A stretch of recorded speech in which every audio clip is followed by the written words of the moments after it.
trying to switch things up, and I'm gonna start trying to keep this a little bit more relatable to y'all. We went to Harbor Freight and we grabbed the green 20-ounce paint gun. And this thing looked like a pretty good deal. I was doing this single stage job for this customer, and so I wanted to spray something different besides my Wada Supernova. A lot of people would be like, you're crazy. I'd spray the Wada all day long, but the thing about the Wada and the nice guns is that's like an $800 gun. My other gun up there, but this one, okay, that Wada back there, it's like $800 gun. But I've already kind of put it through the ringers, but I just wanted something a little cheaper. So we got a 2-year warranty on this. When I do these nasty single stage jobs, I don't have to stress about cleaning it out as thorough. If it's late at night, I can kind of just skip out of here. So pretty much all this stuff is gonna be trash but your brush. So I have a nice tool for actually taking paint guns apart. So this thing's pretty much trash. Never use that filter that comes with it. That filter just, it's unneeded. It just clogs up. It's pointless. Trash all that. Just grab the brush out of there. But I just wanted something cheaper that I could just go back and use my warranty on and get a new one whenever it starts to get too clogged up or whatever. And I can just kind of run paint thinner through this thing and just rock and roll with it. Let's put this thing together. The air cap on top, you can pretty much just take that out and throw it in the trash can. It's not needed. All right, so the product that we are spraying today, this is it. There's the color. This is going to be on a customer's SUV. So we went ahead and did the it's on this one. We've sanded all this down with 180. Now this is single stage. Now I had been advised against 180. My paint rep said that you'll probably see the hook marks, and then I need to prime all this. This is a cheap single stage job. We went ahead and did the headlights for them. They asked for the headlights to be done, so we do that with actual clear coat. And then we're doing these for Ed real fast for his Volkswagen that he's working on. I mean, these things turn out just amazing when you shoot them with clear. Ed's putting together Volkswagens over there. But this thing had a lot of peeling, like clear coat just coming off of it. So it's a really cheap job. The whole hood is pretty much 180. And then all of this, the whole entire roof, these tops. So basically where the sun bakes down on all of it, it was sunburnt. A little bit on the back was 180. Everything else was Scotch Brighted. So the customer really wanted a budget job, $2,000 on this whole car all over. So I'm trying not to prime. So what we're gonna do is we've got the hood off the car.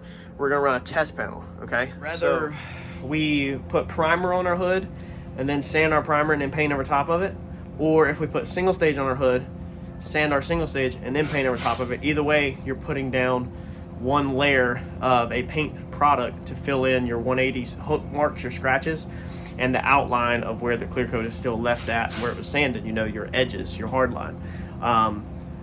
What we want to do is be able to get away with just single stage. So that's the reason why I'm gonna try it on the hood. The rest of the car, I feel like I can mask the whole car up for paint and rattle can prime these areas. I don't have to do the roof because it's so high up, it don't matter what it looks like. But I could just rattle can these prime the little spots right before paint, go in the booth, wet sand it out, dry the car off, and then do it. You won't have to do like if you've seen on Randy's Fox body or the blue Fox body we did, real high-end jobs where we sand everything, we mask the whole car up, like mask it 100%, prime everything, unmask it, sand the primer, redo everything over again, wash it off, remask it, and then paint. So we're trying to not have to mask this car twice is what I'm trying to do. So the hood is our biggest concern because the whole hood has been 180'd and it was a train wreck.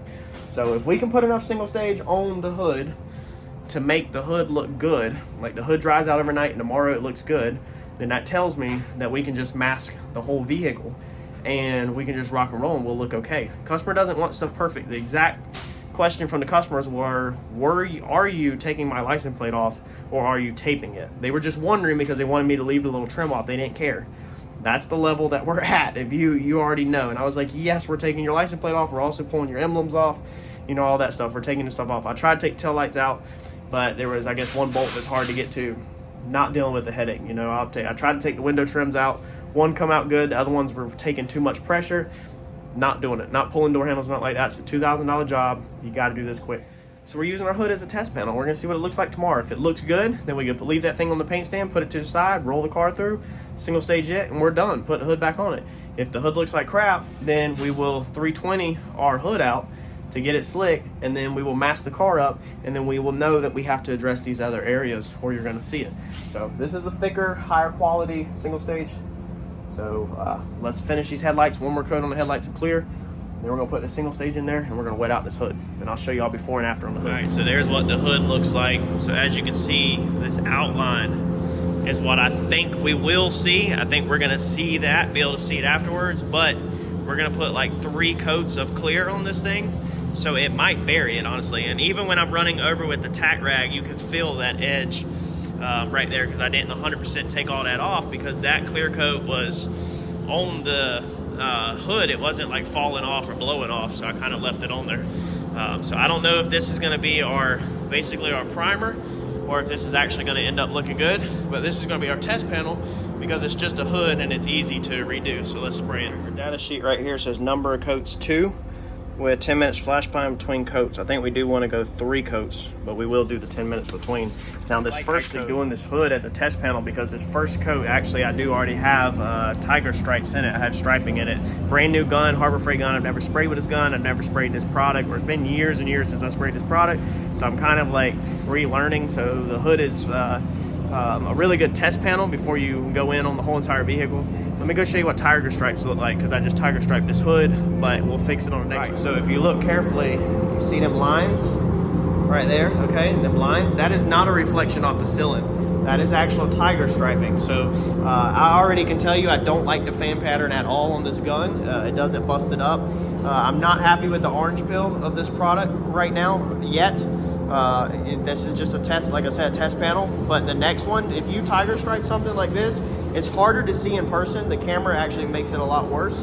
And this is actually not the best example, but you do see these lines, or I can see them. Hopefully y'all can see them too, because I'm really trying to show y'all all the flaws.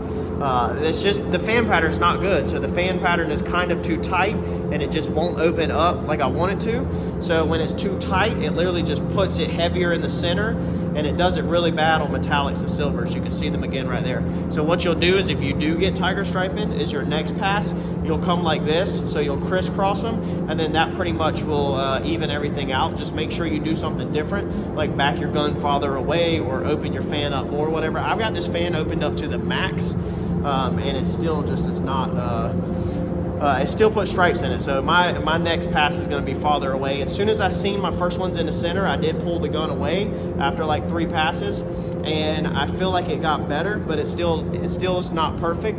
So this might be one of them situations where I have to not paint so much like a robot, and I have to kind of paint a little more loose so that you don't see patterns in it, because I guess it's just a high metallic single stage, and you're going to be able to see these lines if I'm not careful. So this is an excellent test pattern to figure your product out on, or an excellent test panel, I guess you could say. Like, I can see it really good right here.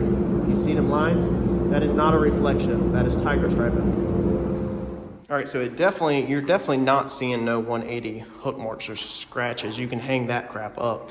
The orange peel level looks a million times worse than any sand scratches could ever look. So it's just not flowing out good for me. I might sand this hood, honestly, and respray it tomorrow with the car. This was just kind of like a test panel, and it has like these, you can't really see it, but it's almost like white splotchiness to it. I used a little bit older of a hardener and activator that I had sitting around. I was trying to burn it up. And I think I might need to even go on wetter on my next coats. Maybe I'm not getting it wet enough. I don't want to get it so heavy that it runs, but you don't see really the edge of the clear coat. So it buried all of that. Amazing. Like, it did a really good job burying all of the clear coat. So definitely 180 is plenty fine to finish it out in for single stage. You don't need to go 320, 400, 600, none of that dumb crap. 180 is plenty fine. I just need to figure out my orange peel level and get rid of it. Somebody in one of my recent videos commented and said these kids nowadays can't spray a single stage to save their life, and you're 100% right.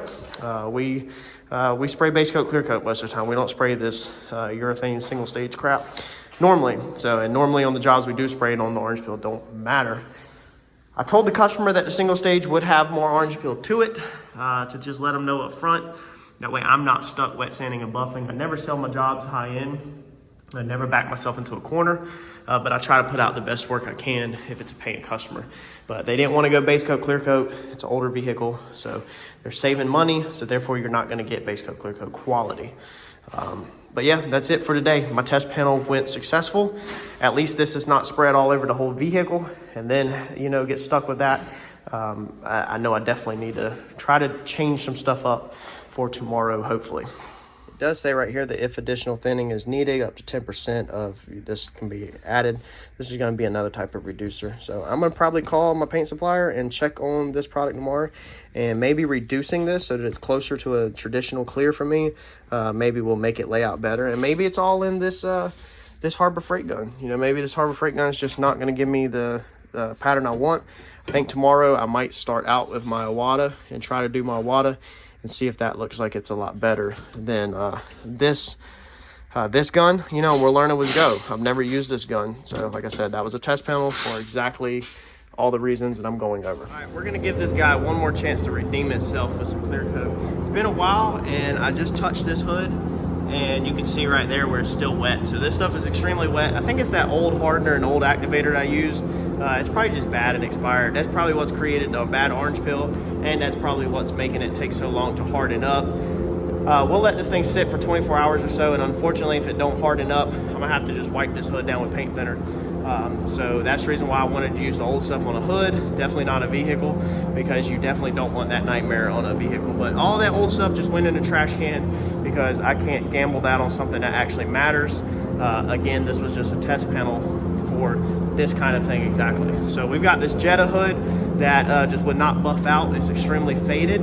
So all we're gonna do is just throw some Glamour Clear. It's actually Randy's old clear coat over it and see how it lays out. We're gonna use our Harbor Freight gun again and see how it lays out with black. You know, putting clear on black is absolutely the hardest thing you can do.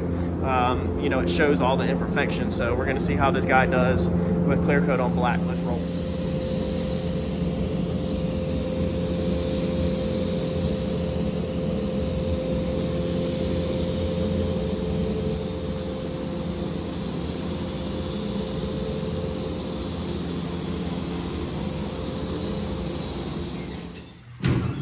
All right, so let's see. Now this is loaded on there extremely heavy because there was so much trash and stuff. I didn't prep this hood good at all because I knew it was just going on a freaking Jetta. You can actually see how loaded it on because it's dripping right there. Normal story on these Paper Chaser series is we don't really do high quality on here. But that thing laid out really good, but it is loaded on. So you have to kind of keep that in mind, that you could about load a paintbrush on and make it look good because it kind of, when you create a big puddle, it obviously self-levels. So it's probably gonna puddle up in this groove right here because it is so freaking thick. But literally all I did was I had a faded dirty hood and I literally just Scotch braided it, rolled it straight in here, whereas this should have really been sanded out at least a 320 or, you know, even a 400 or 600 since I wasn't putting base coat on it. And then I literally just wiped it down in here with a dirty rag with wax and grease remover because I did try to wax it beforehand and rocked and rolled with it. So I mean, worst situations you could possibly ever do paint wise, you can actually see it dripping on the floor down there because there's so much freaking paint. So you can see the edge building up right there. It's puddling up along the edge, running down and dripping. But that thing looks like glass. That's the only cool thing about putting panels on super, super thick if they're laying down is they look amazing. Besides all of these spots like this, these are actually contamination. They're little tiny microscopic fish eyes. So it's actually a crater, not a trash. I think that one's trash, that one's fish eye. I can definitely see it. I don't know if the camera is seeing it as clear, and that one actually looks like trash. But a lot of these are craters, like these right here. You can see they're craters. So they're actually fish eyes, along with that one right there, okay? It's a crater. Crater's gonna be fish eyes. So there's a lot of trash in here, so I really puddled it up, and you can see all the trash. But it looks a million times better than it did, and it was literally just scrap clear. Huge improvement for the rest of the car. So that one's gonna dry out, and then we'll get it on the car. We got this thing up here on the frame rack. Drove her up here, and as you can see, we still got the little bolt that could in there. So that's all we do to move them around the parking lot. There's no nut on that side or anything. You know, everything's loose. So you just be careful, take your time. Everything shifts and clunks. But you know, if it sounds like it's about to fall apart, because it literally is, but you just get it hand tight and you just be careful. I mean, everything, the weight's pushing up on everything, so you're good. And a lot of times the sliding noise you'll hear is just them bottom things. I mean, this is how you have to do it sometimes. So we're gonna get this last bolt out, get this lower control arm off. It's almost quitting time. I'll probably anchor this thing down tomorrow. I need to pull this bumper, get it off out the way, and then that way we can pull these tabs and fold them back forward. So our single stage is drying. It's still soft. So it's just air drying is what it's doing, basically, with just the little bit of hardeners that's in it. So we're going to have to put this thing outside and let this thing bake in the sun over the whole entire weekend to really dry it out, because since it is drying, there's no point in stripping it down. And you can kind of see the outline. Camera's never going to pick it up, but you can kind of barely see the outline of where the clear was. Like very, very small amount. Interesting. But we'll let this thing bake over the whole weekend, air dry in the sun, and then next week we will sand this out with 320 and reshoot it.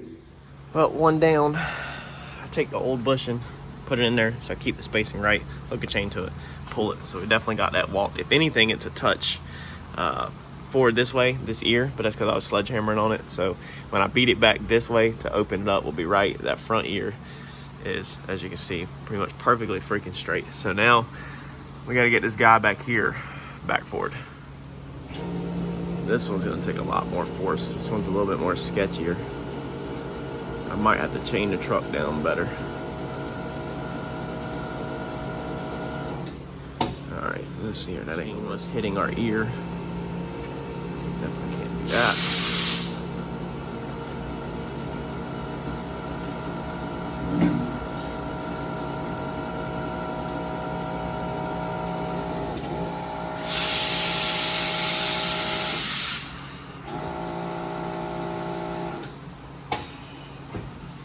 Definitely walked it back forward.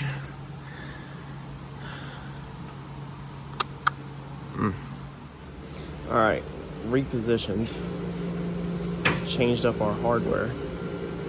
Let's see what this does.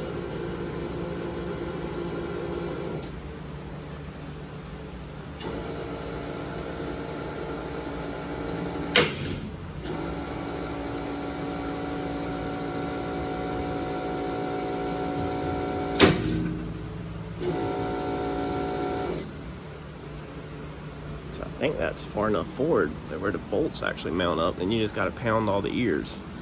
It's normally the harder part. That looks pretty good.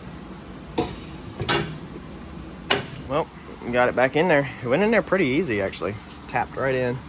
The mirrors look good, but they look like they're back. These edges are bent right here from where I was pulling the chain, and the chain bent edge. But where the actual bolt mounts up at, it looks good. So that back one looks good. Doesn't look like it's walked way back anymore. It looks pretty, looks like it should be in the same spot.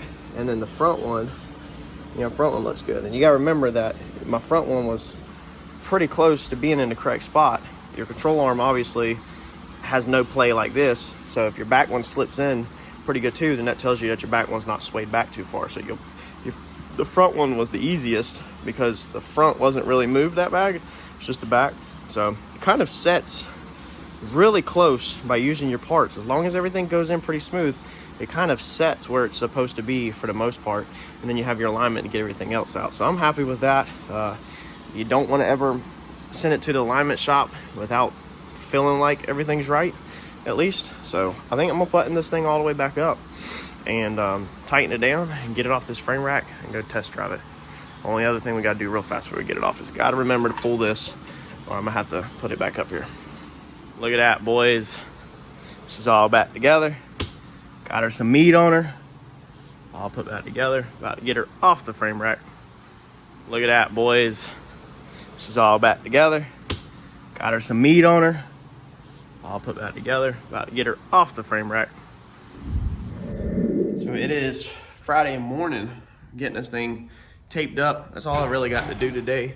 As you can see, I've got the house to myself. So Eddie is on another skiing trip. Mike's not working, and it's gonna be a good day. We're gonna get this thing painted and head to the house, work on the race car. Let's check out this hood. So I've had this thing sitting outside yesterday, and it actually rained last night. And I mean, it hardened up. So we're gonna let this thing bake gas out, since it didn't have hardeners, or I guess the hardeners were old. Your product is going to take a whole lot longer to dry when you're doing something that don't have hardeners, or when you're using something like I did that was old. So we just want it to have tons of time with the air flowing across it. It's the reason why it's outside. It's very important to be outside versus inside. When this thing was sitting in the booth for 24 hours, you can actually still smell it in the booth. You don't want to smell it. So we're going to let this thing sit out, gas out, and then we'll come in on Monday and I'll 320 it to get all this orange peel out, and then I will respray the hood, and hopefully the body will be done. All right, so we're gonna go in here and I'm gonna show y'all how this turned out. Turn the booth back on because I'm actually pretty freaking nervous this morning.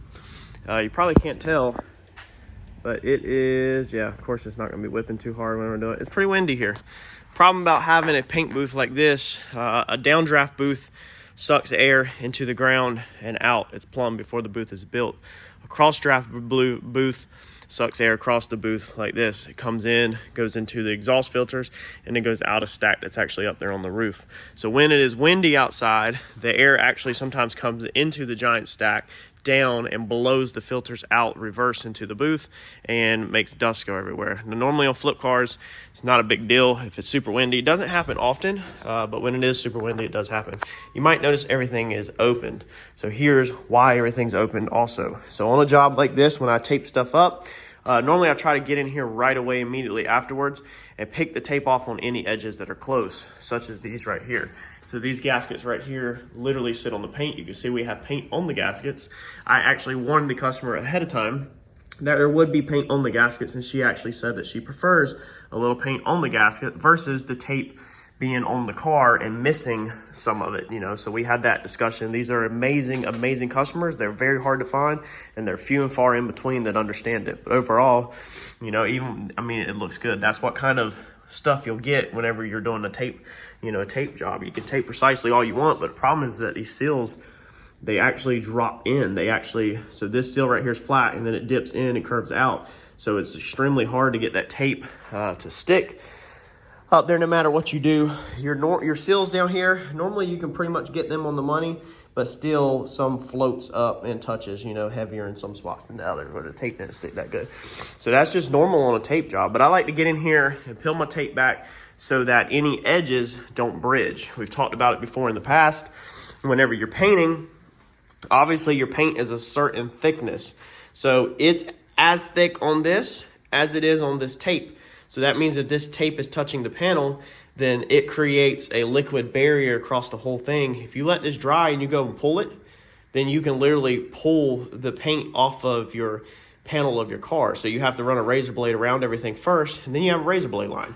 So I'd rather come in here, open my door up, such as you can see that the paint was touching this seal right here, okay, on this when it was closed. So now that I've opened it, it won't be bridged. If I would have left it closed, then the paint would have been touching the seal and that, and when we went to open the door, it can rip the paint around there. So now the paint can naturally relax around the edge and just roll very gently inside and not bridge. And if you wanted to clean this stuff up, you could, but like I said, these customers are amazing. I warned them up front that a job not being broke down, a job of this caliper will have paint on the edges of the seals. It's just how it is.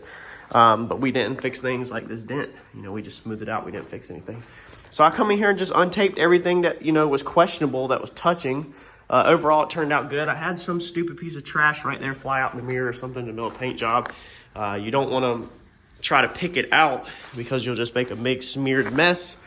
So unfortunately, you just kind of leave it. It is just one of them. It's just one of them things. It's this kind of work. So I'm happy with it though. I mean, it's got some orange peel, but nothing like what we had outside. Outside's absolutely terrible on that hood. So we're gonna redo that hood. But overall, I'm extremely happy. Another spot that is very important to untape is around your step pad. So this step pad is actually one part of the bumper, so it does not separate. So where you tape this up at is definitely 100% going to bridge, because A, it's flat, it's like this, so it's going to puddle up, it's going to kind of run and puddle against that tape. So you definitely need to go ahead and tape stuff like that. It's, you know, taped that freaking close. You can see a little flaw right there where we didn't get all the peel and clear. I mean, this is the level they wanted. This is the level we delivered. This is a $2,000 all over job. Material on this job was under 400 bucks. It come in right under 400 bucks. So, and it would only take you about maybe 2 days to do a job of this caliber. Nothing really too crazy. So we're gonna pray that this wind out here does not come in and ruin my freaking paint job over the weekend. We're gonna let this hood sit here and dry out. Man, it is whipping out there. It is starting to whip. Of course, I closed at 11. You can literally see like the paint booth doors moving. Let me see if I can show y'all this. So if you watch, see them moving? That's wind coming down to stack already and blowing into the paint booth. Not good. All right, so what we might actually do is I think I'm gonna go ahead and close the shop up, and I think I'm gonna pull this car, back this car out a little right here into this bay, to just get it away from them stacks. Man, if one of them filters fly out before that paint tacks off, dust is gonna go everywhere. So let me close this down. All right, so unfortunately that's what you gotta do sometimes. You just can't, I just can't risk walking out of here and here in 5 minutes one of them filters blow out and just dust goes everywhere, all over the car.